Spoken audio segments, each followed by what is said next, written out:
그 다음으로 볼 수 있습니다. 이제 원자 단위에서 하나하나 자세히 보도록 하겠습니다. 자, 이제 탄성 변형과 소성 변형에 대해서 배울 것인데요. 두 가지 개념에 대해서 알아보도록 하겠습니다. 자, 탄성 변형이라고 하는 것은 elastic deformation이라고 해요. elastic. 여러분들이 그 샴푸에도 뭐 이렇게 그런 비슷한 샴푸가 있죠. 그래서 elastic이라고 하는 것은 탄성, 탄력적 뭐 그런 것들을 이야기를 할 수가 있겠습니다. 탄성이다라고 하는 것은 간단히 설명하자면은 우리가 응력을 주었을 때 응력을 제거하고 나면 원래대로 돌아가는 현상을 탄성이라고 합니다. 가장 대표적인 케이스가 여러분들이 잘 알고 있는 용수철, 스프링과 같은 케이스가 되겠습니다. 거기에서 우리가 용수철 상수 K라는 값을 여러분들이 고등학교, 중학교 때 배우셨을 텐데 그 K라는 값이 탄성계수와 같다라고 보셔도 되겠습니다. 자, 여기 탄성 변형을 보시게 되면 초창기에 처음에 이런 식으로 원자들이 놓여 있습니다. 굉장히 사이좋게 이렇게 원자들이 옹기종기 놓여 있죠. 그 다음 여기에서 우리가 이 원자들이 놓여 있는 이 상태에서 그러니까 굉장히 확대한 거죠. 엄청나게 확대한 겁니다. 이건 현미경, 뭐 TM 같은 투과전자 현미경 이런 걸로 확대한 거죠. 자, 그래서 이제 여기서 우리가 이거를 하중을 가해 보겠습니다. 잡아당겨 보는 거죠. 잡아당겨 보게 되면은 보시는 것처럼 어느 정도 원자 사이, 이 사이사이에 간격이 증가하게 됩니다. 그러니까 여러분들이 만약에 친구들이랑 손을 잡고 있다라고 가정하게 되면 손을 어느 정도 적당히 잡고 있었는데 잡아당기니까 이게 팔이 펴지는 것 같은 그러한 현상이 되겠죠. 그래서 원자 사이의 간격이 증가했습니다. 자, 그럼 이 그래프를, 이 그림을 이 그래프랑 같이 보셔야 되는데, 그럼 원래 상태에서는 이 상태에 있다가 이거를 늘렸다라는 것은 무엇이 되겠습니까?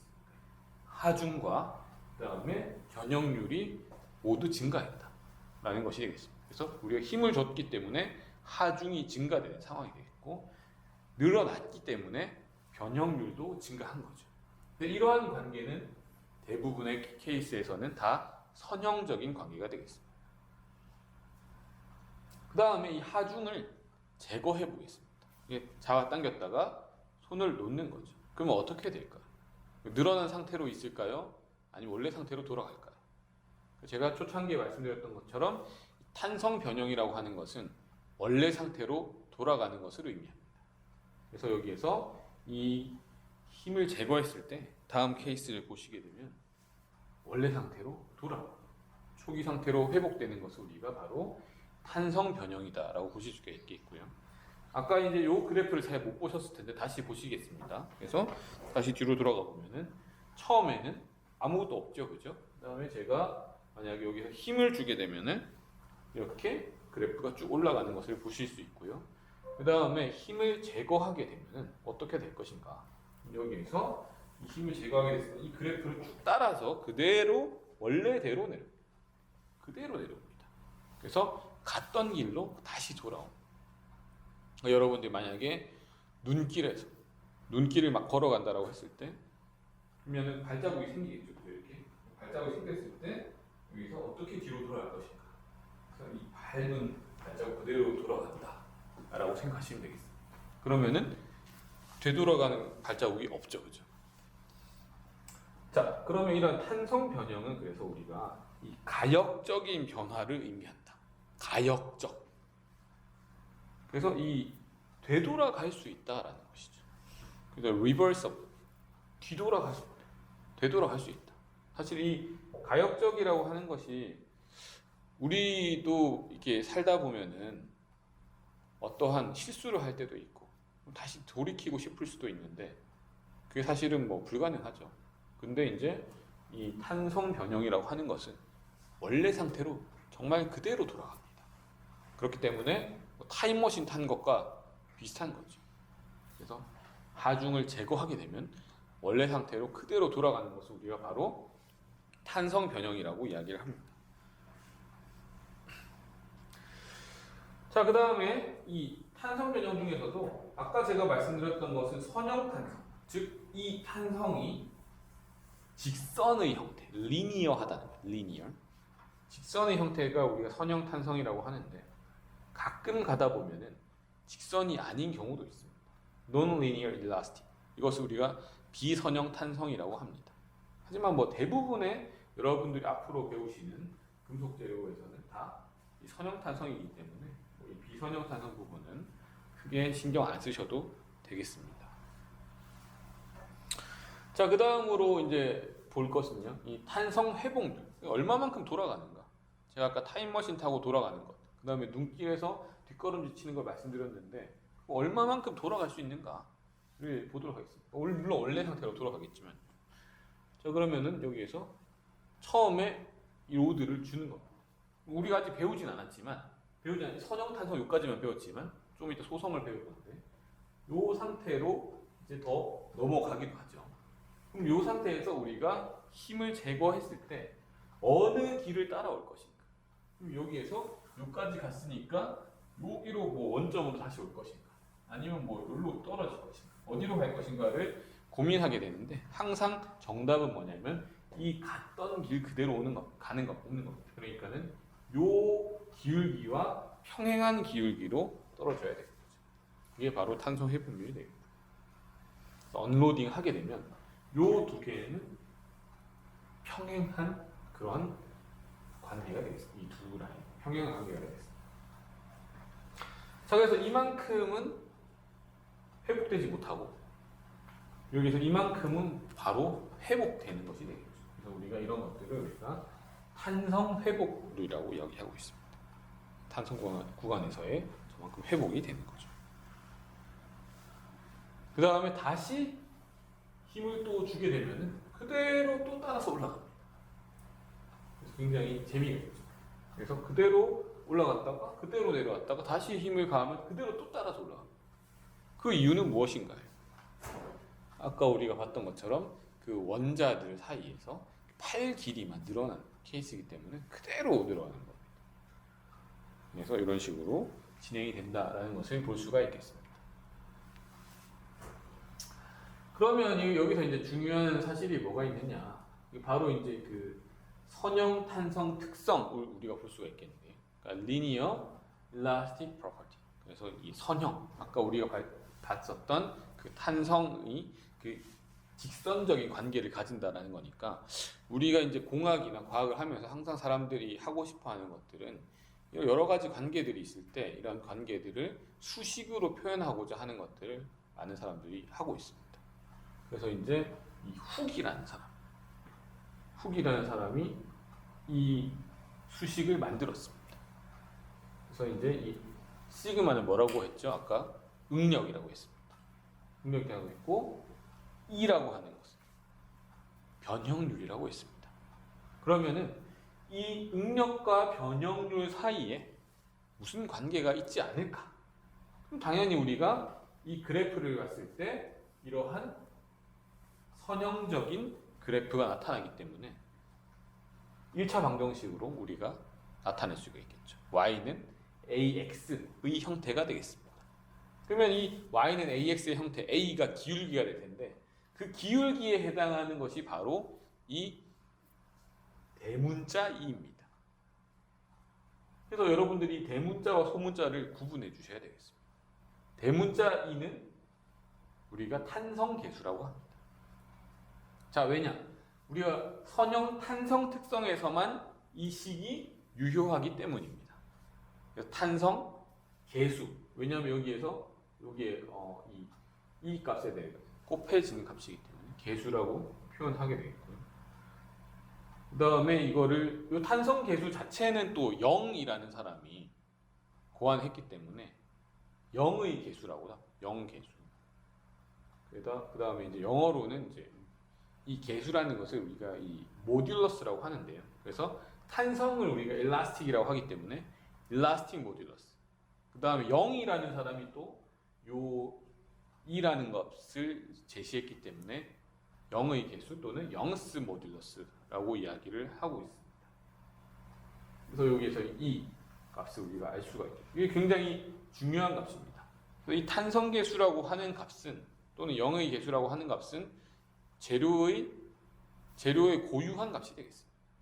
소재가 만약에 결정되면 이 탄성계수 값은 결정되는 값입니다. 그래서 우리가 이게 기계적으로 아니면 또 다른 방법으로 변하는 값이 아니다라는 거죠. 그래서 이 탄성계수 값이 굉장히 중요한 의미를 가집니다. 그래서 이 탄성계수는 여기 기울기이기 때문에 왔다 갔다 계속 이 기울기를 유지하면서 왔다 갔다 하는 거죠. 그래서 이 기울기는 항상 이 탄성계수 값이 되겠습니다. 자, 그래서 훅이라는 사람 잠깐 보시게 되면요. 그래서 훅이라는 사람은 여러 가지 많이 발명했었거든요. 그래서 이게 현미경 같은 거 발명해가지고 이 사람이 이제 파리 실제로 관찰하기도 하고, 그다음에 여기서도 여러분들이 잘 아시는 이거는 이제 플랜트 셀, 세포 같은 것들을 찍어가지고 이 마이크로그래피아라는 책이 나온 건데 1665년입니다. 굉장히 옛날이죠. 이때 당시에 이러한 현미경 같은 것들을 개발해서 관찰하고 그런 것들을 좋아했던 사람이 되겠고요. 이 로버트 훅이라는 사람. 예를 들자면 여기에서 이런 보일의 실험에도 관여했다 이런 이야기들이 있습니다. 뉴턴과 동시대 사람인데 사실은 조명을 그렇게까지, 뉴턴이라는 워낙 위대한 과학자가 있었기 때문에 조명을 받지는 못했죠. 어쨌든 그래서 훅의 법칙, 이 탄성 이 변형에 있어서 중요한 그러한 역할을 한 사람이 되겠습니다. 자, 이때 이제 우리가 또 마지막으로 이제 한번 보려고 하는 것은요, 푸아송비가 되겠습니다. 푸아송비라고 하는 것은 우리가 이 늘어나는 것이 이 길이 방향으로 늘어나는 것, 그 다음에 늘어날 때는 측면 방향으로는 줄어들게 되겠죠. 그래서 늘어나는 것과 줄어드는 것이 차이가 있기 때문에 항상 그게 얼마만큼 늘어났을 때 얼마만큼 줄어든다라는 것이 있는 것이 아니니까 그 관계를 우리가 판단을 해볼 수가 있습니다. 그래서 여기에서 이 변형률을 봤을 때 측면 방향으로 얼마나 늘어났는가, 이 레터럴이 되겠죠. 측면 방향, 이게 분자에 있겠고, 그다음 분모에는 이 길이 방향으로 얼마나 늘어났는가.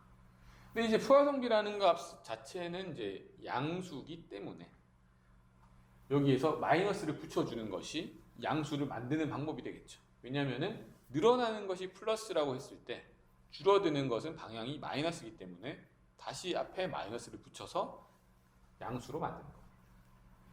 그래서 식은 이렇게 되겠고, 그럼 일반적인 케이스들을 보게 되면 금속은 대략 정말 대부분의 소리 한 거의 0.3에서 그 근방에서 거의 위치하고 있습니다. 0.3, 0.33 그 정도에서 왔다 갔다 하고 있고, 이 푸아송비도 재료의 특성이 되겠습니다. 그래서 푸아송비 자체도 소재가 결정되면 결정되는 값입니다.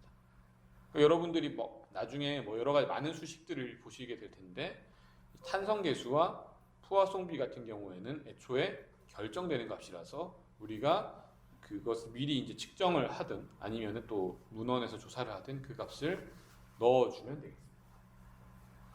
세라믹 같은 경우에는 좀 낮습니다. 0.25, 즉 우리가 이게 늘려나는 것에 비해서 덜 줄어든다라는 것이 되겠고, 폴리머는 늘리면 훨씬 더 많이 줄어든다. 여러분이 고무 같은 거 생각하시면 아시고 늘리는 것만큼 훨씬 더 잘록해진다. 그래서 즉 이 숫자가 높으면 높을수록 훨씬 그 단면적 이 감소량이 많다라고 생각하시면 되겠습니다.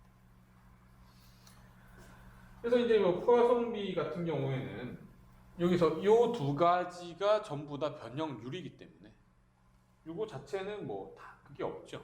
단위가 없는 것이 되겠습니다. 근데 이제 여기에서 우리가 쓸 수 있는 것들은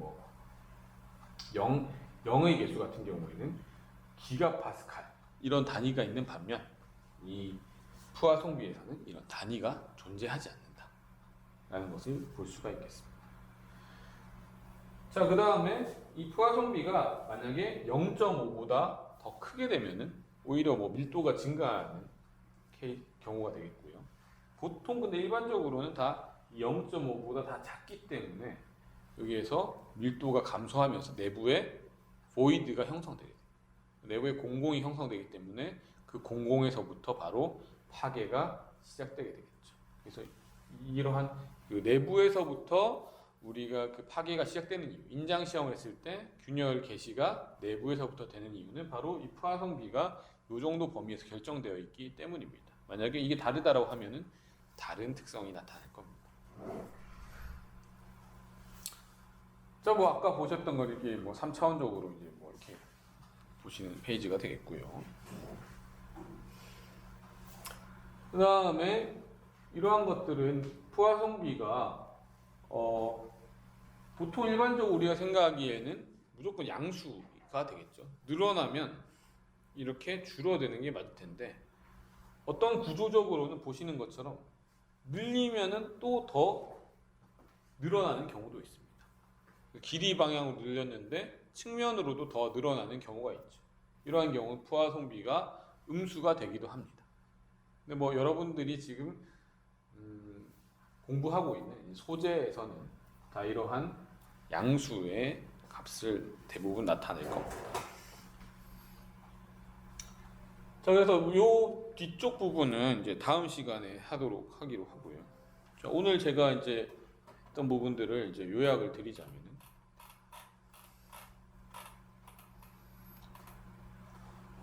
간단하게 우리가 이제 그 응력에 대해서 이제 공부를 했고, 그 다음에 변형률에 대해서도 공부를 하였습니다. 그래서 응력은 하중에서 단면적으로 나는 값이 되겠고, 변형률은 늘어난 길이, 초기 길이로 나는 값이다. 즉 여기에서 단순히 하중이랑 늘어난 길이만 가지고 판단하는 것이 아니다 라는 것을 말씀드렸고요. 그 다음에 방향에 따라서 뭐 인장은 요 서로 수직한 관계, 그 다음에 전단이라고 하는 서로 평행한 관계를 나타내는 것이 되겠고, 변형률에 대해서도 이야기를 했었고, 측면 변형률과 인장 변형률 나중에 조합된 것이 포화성비가 되겠죠. 나중에 나오겠지만 전단 변형률은 요 각도가 되겠다. 그 다음에 탄성 변형이라고 하는 것은 원래 상태로 돌아가는 성질을 의미하고, 이 기울기 자체는 대부분 선형이면서 이 기울기 값을 우리가 나중에 뭐라고 합니까? 탄성 계수라고 이야기를 하고 있습니다. 그래서 이 탄성 회복되는 만큼은 이런 식으로 원래 갔던 대로 그대로 돌아간다는 걸 볼 수가 있겠고, 이 탄성 영역에서 이 기울기 값을 우리가 탄성 계수라고 표현한다라는 것이 되겠습니다. 그 다음에 아까 보셨던 측면 변형률과 그 다음에 이제 그 길이 방향의 변형률의 그 관계를 우리가 포화성비로 나타낼 수가 있겠고, 대부분 여러분들이 보시는 금속 소재는 거의 0.3, 0.33 정도이다라고 말씀드릴 수가 있겠습니다. 그래서 더 다양한 부분들에 대해서는 또 다음 시간에 다시 강의를 하도록 하겠습니다. 감사합니다.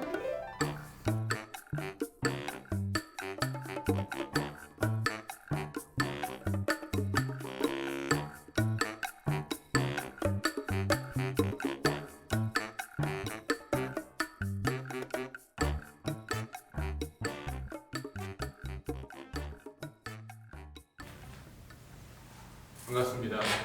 금속을 사랑하는 재료강도학 수강생 여러분, 이렇게 또 온라인을 통해서 만나 뵙게 됐습니다. 이번 학기 강의를 맡은 성수경입니다. 이번 학기 강의는 일단은 그 2주 동안은 그 비대면 수업, 온라인으로 진행될 것이고요. 제가 중간중간에 이제 그 퀴즈 같은 부분들을 내릴 테니까 그런 부분들에 대해서 이제 풀어주시면 되겠고, 이게 끝나고 나면은 이제 4월달부터 일단 대면 강의로 예정이 되고 있습니다. 근데 그게 정확하게는 아직은 잘은 모르겠습니다. 사실은 어떤 식으로 될지는 지금 좀 기출을 가야 될 것 같고요. 어쨌든 여러분들께서는 지금 이 유튜브 채널을 통해서 이 온라인 강의 수강하시고, 그 다음에 그 이 클래스에서 이제 그 댓글을 달아주시면 출석 인정이 되겠습니다. 그래서 이번 학기는 출석 10%, 그 다음에 숙제 10%, 중간고사 40%, 기말 40% 이렇게 배점이 될 거고요.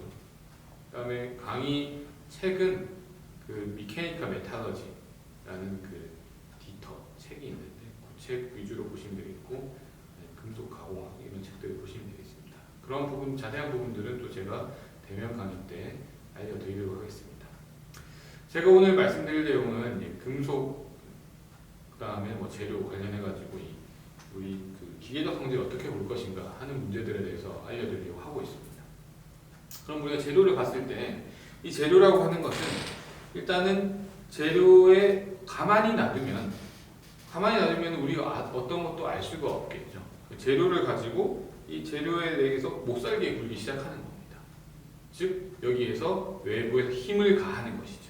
우리가 이것을 외력을 가한다라고 이야기를 하고 있습니다. 힘을 가하게 됐을 때 재료가 어떻게 되는가를 보는 것이 바로 우리 이 재료 강도학의 핵심이 되겠습니다. 그래서 재료 강도학에서 재료 강도학에서 다루는 대부분의 것들은 외력이 가해진 상황입니다. 그러면은 재료가 어떻게 버티는가 이런 것들을 볼 수가 있겠습니다. 그래서 외력이 가해진 상황들을 우리가 한번 보시게 되면요. 재료를 한번 그려보겠습니다. 재료를 하나 이렇게 여기에다가 그려보게 되겠습니다. 재료죠. 재료라고 이제 얘가 이렇게 웃고 있습니다. 얘를 이제 지금 웃고 있는데 얘를 가지고 조금 이제 괴롭게 만드는 상황이 이제 나오겠습니다. 그래서 얘를 한번 당겨주는 거예요. 당겨주게 되면 얘가 어떻게 될까요? 얘가 이제 원래 이렇게 웃고 있었는데 이렇게 웃고 있겠죠. 이런 식으로 늘어나는 것을 우리가 뭐라고 하느냐? 바로 인장이라고 이야기합니다.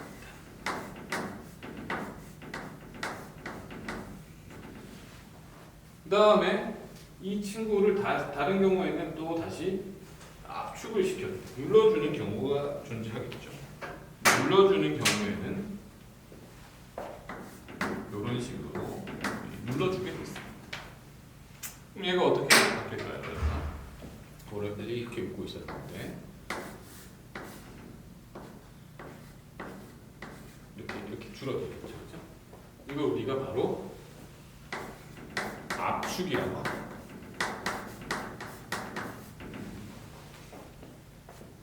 그 다음에 또 다른 케이스 알려드리겠습니다. 얘를 가지고 똑같은 애인데 이 친구를 여기서도 얘를 어떻게 하는 것이냐. 얘 웃고 있는데 이 친구를 이쪽으로 밀고 이쪽으로 밀고 이쪽으로 밀고 이쪽으로 밀고 이렇게 해보겠습니다. 그러면 얘가 어떻게 바뀔까요? 얼굴이 이렇게 바뀌겠죠. 그래서 이런 식으로 바뀔 겁니다. 이게 바로 전단이라는 거죠.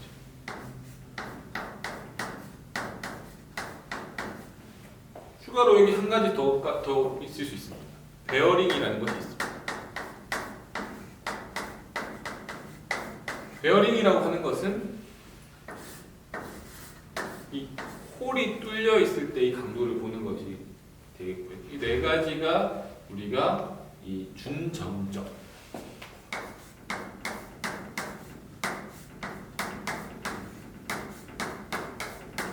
간단하게 말하면은 그냥 정적으로 이야기해도 정적이라는 이야기도 크게 문제가 없습니다. 그래서 정적인 상태의 셀이 시험 평가 방법들이 되겠습니다.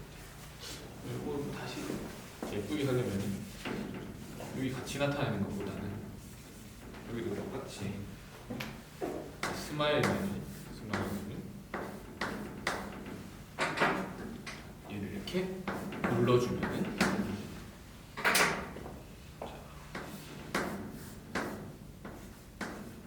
이렇게 되는 게 전체적인 그림이 되겠죠. 이 네 가지가 굉장히 중요한 것이 되겠고요. 자, 그러면 여기서 재미있는 것은 이 인장과 압축은 서로 방향이 같은데 여기서 우리 작용하는 방향이라고 하는 것은 작용하는 방향은 요 면이 기준이 되는 겁니다. 즉 인장이라고 하는 것은 만약에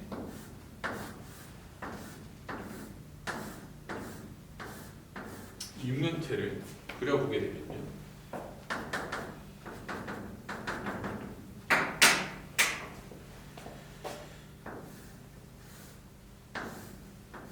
자, 요 면에 대해서 내가 늘어나는지 보겠다. 압축이라는 것도 똑같이 요 면에 대해서 줄어드는 것을. 그래서 이 작용하는 면과 힘과의 관계가 어떻습니까? 인장과 압축은 서로 수직하는 관계가 되는 거예요. 전단의 경우는 보시겠습니다.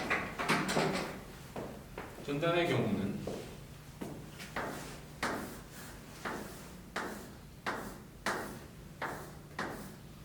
만약에 우리가 여기 본다고 하면은 여기에서 여기에는 이렇게 밀고 이렇게 밀고 이렇게 했을 때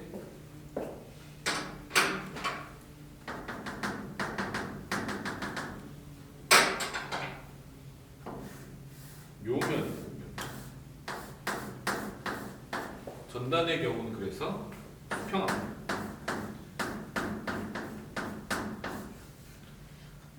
그래서 인장, 압축, 전단을 서로 다 다르게 이해하면 되고요.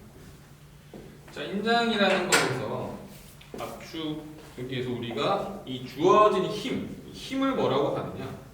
힘을 우리가 하중이라고 이야기합니다. 이 힘 자체를 우리가 포르스, 하중이라고 얘기합니다.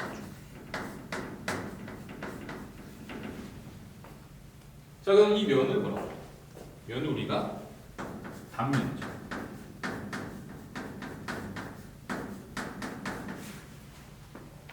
하중과 단면이죠.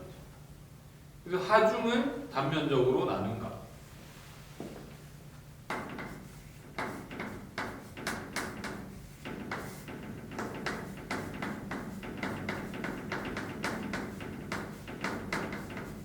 이걸 뭐라고 하느냐? 이걸 우리가 바로 응력이라고 합니다.